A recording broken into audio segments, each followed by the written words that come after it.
I just finished the game that half the internet think is terrible and half the internet thinks is amazing. Well, that game being Pokemon Legends ZA, which came out this past week.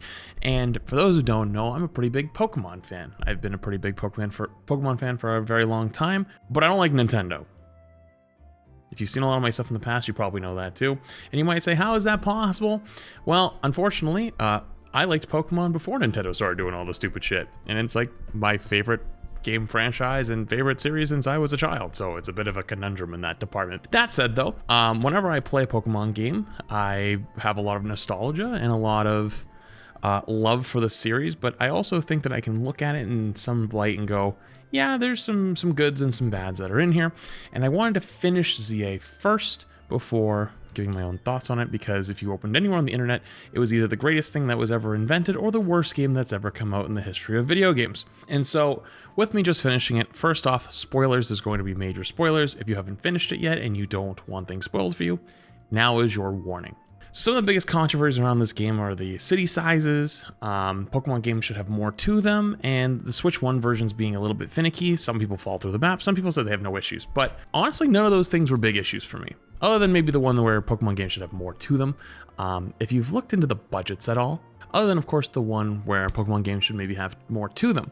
And actually, recently, there's actually been some leaks. So, leaks, it's not 100% true, not a reported statement, but, you know, Pokemon leaks end up being pretty close to true in this department. And the budget for Scarlet and Violet was about $22 million to make. That's not a whole lot, especially for a game the size, or a franchise the size of Pokemon. And the game actually made in revenue somewhere around 1.5, 1.6 billion dollars in revenue. And that's not what this is supposed to be for. This isn't a review on, you know, should Pokemon games be spending more money to make their games better. But I think if that's one of your big gripes with the game, I think you're super valid for that. And I'm right there with you. I'd love to see a bigger, more fleshed out MMO, maybe not MMO, but you know what I mean, RPG, large world where you go to different regions type game being made, but you and I both know that's probably never going to happen. With all that out of the way, starting off, the early game. The early game was definitely the most boring part, and if you've ever played Peak and Moon, otherwise known as Pokemon Ultra Sun and Ultra Moon, they are some of the slowest starting games out there, but after you get rolling, they're pretty damn good. And Pokemon Legends ZA is actually no different. The best part of the beginning, though, is it starts off with the French experience 5 minutes into the game, in which your bag gets stolen by a Pokemon, in which you then must chase the thief down alleyways to go get it back, and then you challenge them to a Pokemon battle using one of the starters that you're going to end up getting to then win it back. I thought that was pretty funny, though, because the game, of course, takes place in Lumio City, which is supposed to be a reference to France or Paris. That said, though, the rest of the beginning of the game is basically you getting kidnapped by your now rival, either Tawny or Urbane, if you play against with the male rival, which also, what the actual kind of name is Urbane, I could not tell you. That said, you basically get kidnapped and put into a hotel in which they tell you, oh, I'm trying to raise awareness, and then you meet your new team members, for you have now been signed up for a team. The reason why you sign up for a team is you also get another version of the French experience, which is you stayed out too late and you wake up, or you end up in a battle zone. A battle zone is an area of the city that every night is dictated as a, if you see people, you fight them. And even if you don't have a Pokemon with you, they're fighting you. And so you start running away, trying to survive, and you battle your way through, and to which you then get jumped by 3 trainers that look pretty strong at the end of an alleyway, to which AZ's Floette from X and Y shows up and literally tries to kill them with its Light of Ruin attack, actually tries to take their head off with an ion cannon, and it's actually kind of peak and set the tone for what the rest of the game was going to be, in which it's your silly normal Pokemon game with a little bit of a darker, serious twist. Moving on from there, you then start to learn about the Wild Zones, which is the new mechanic in the game for how you're going to catch Pokemon, where little parts of the city have been designated a wild zone where wild Pokemon can run around, and they're basically hollow gated off, so they stay in their little containment zone. And then you go through in Pokemon Legends Arceus style catching Pokemon, which if you didn't play Pokemon Legends Arceus, it's not like Scarlet or Violet or many of the main series games.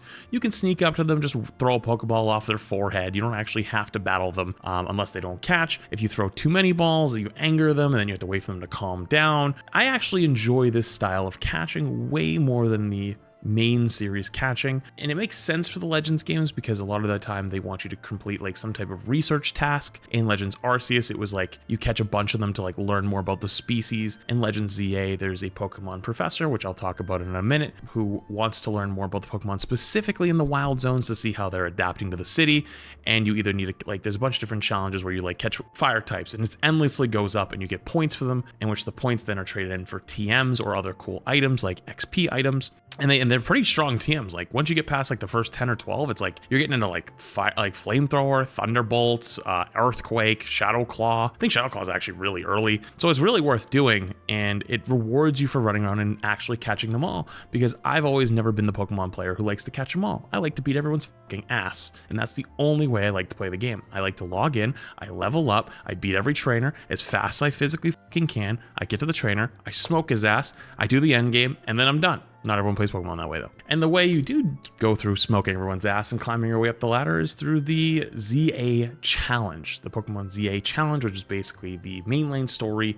Basically, they're trying to find the strongest Mega Evolution trainer in Lumiose City, and so you participate starting at the level Z, working your way up to A by beating other trainers, then doing a rank up match, right? It's like a gym leader. And this was a really fun new twist on the series, where instead of beating a gym leader and getting a badge, or beating the Alola Guardian, not the Guardians, you know, the Kahunas and the people that were below the Kahunas, it was a fun new twist that I actually really enjoyed, until, if you've played the game about a quarter / halfway through, you know what I'm about to say, you bump into the rank up, the special rank up challenge, which is you basically fight someone from this company and you jump from like the letter V to E. And I know there's a lot of arguments that could be made, but flats, it could be repetitive. You're just doing the same thing. You're going in and fighting trainers, and then you do your rank up match. Like, it's only so fun for so long. That's why I'm playing the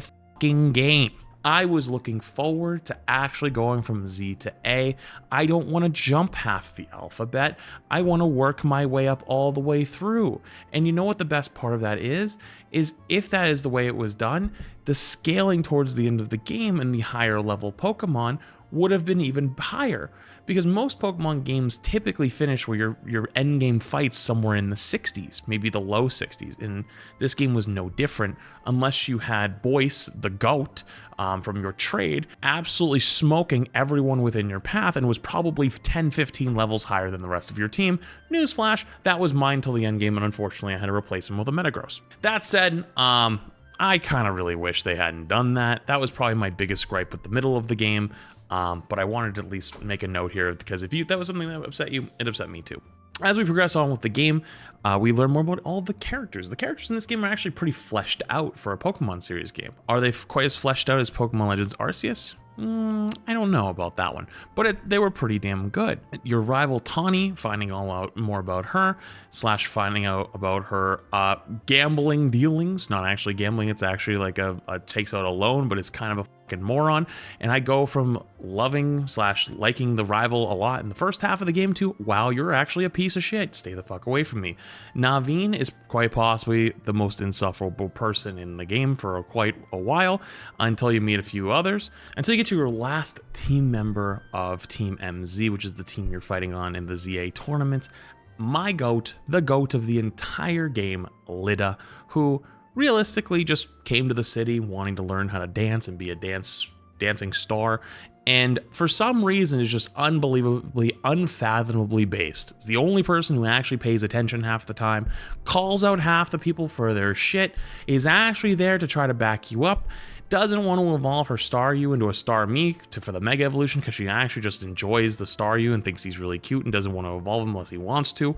And it's just overall, like, just arguably the most useful of the teammates that are with you. Without Lita, I think it would have been a wash. That the entire squad that you're stuck with would have been miserable. But Lita came up and clutched. And then there was also some very interesting characters, like the Professor. So in most Pokemon games, the Professor has a pretty big influence, giving you your starter, teaching you more about the game. As like later games have gone on, it's been less and less, but this one was very interesting, as this Pokemon Professor gives you the research tasks, and then you find out nothing about her for the rest of the game until the end. And then you find out that she was a member of Team Flare. If you don't know what Team Flare is, Team Flare was the bad guy team from Gen 6/X and Y, and she's a former member and is on probation, and apparently was like a researcher for Team Flare, and she wanted to research more about Pokemon. And so the city was like, we'll put you on probation and make you the Pokemon Professor so we can keep an eye on you and you won't flee the city. That's kind of dark for a Pokemon game. Like, she's the one who's like now researching everything that's going on within the city, also helps out upcoming trainers and children, and like, you know, she's a former like super smart bad guy who like could have fled the city, but they want to keep an eye on her, so they put her on probation and put her in a pretty specifically like powerful position.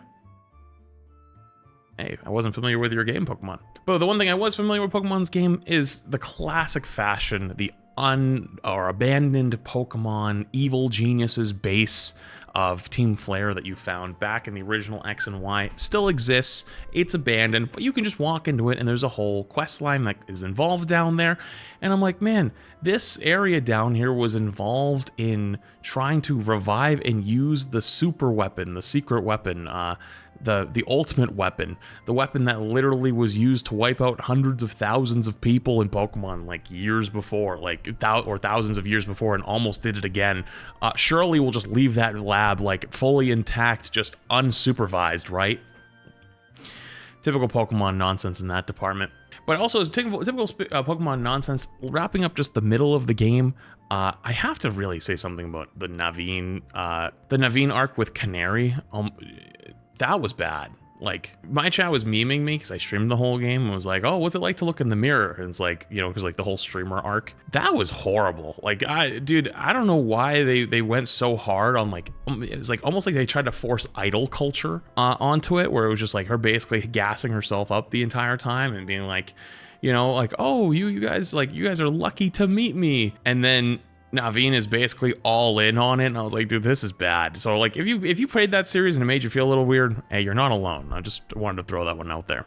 As you got to the end of the game, to the close, there was a lot of things that were happening, of course, with the ultimate weapon. I don't want to talk about every detail of the plot points, but basically, you know, the whole reason they're trying to find the strongest Mega Evolution user in the ZA tournament is to basically stop the remnants of the ultimate weapon from firing again, using Floette and Mega Floette, which we didn't learn that there couldn't be Mega Evolutions for Pokemon that weren't fully evolved, but Floette's a special Pokemon, so is able to, so maybe that's them setting up for stuff in the future.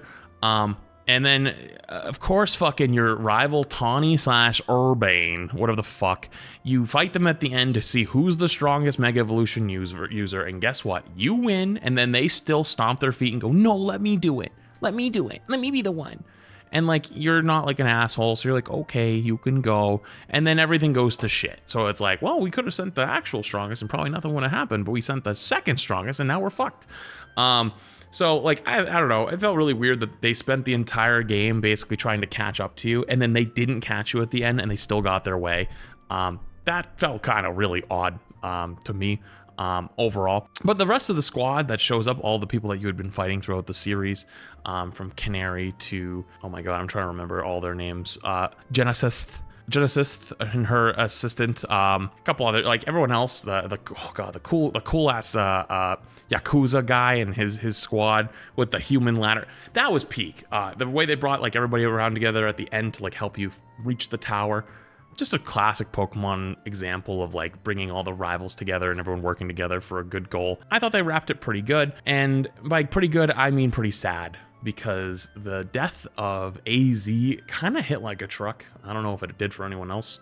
But I felt really sad for him. I don't know why. Like, yeah, he was kind of a mass murderer. Yeah, he kind of, he kind of fucked up 3,000 years ago trying to revive his Floette. But like, that was 3,000 years ago, and he's done a lot of shit to try to, make up for it, and he's tried to do his best. And the whole point of the ending of X and Y is him letting go and finally being like, I repent for everything I've done, and there's nothing I can do about it, and I will live the rest of my life trying to fix it. And that's why Floette basically comes back to him. He's like, okay, I forgive you. Like, let's do that. I felt sad seeing him go, because he felt like you knew he was going, but like the in-game characters had no idea. And then the real nail in the coffin is he leaves you that letter with a Pokeball, which is the Lucario from Karina, who left him it to protect himself because he didn't have Floette yet. And I was like, damn. Like the Easter eggs from X and Y, dude, that hits. And then I was sitting there going,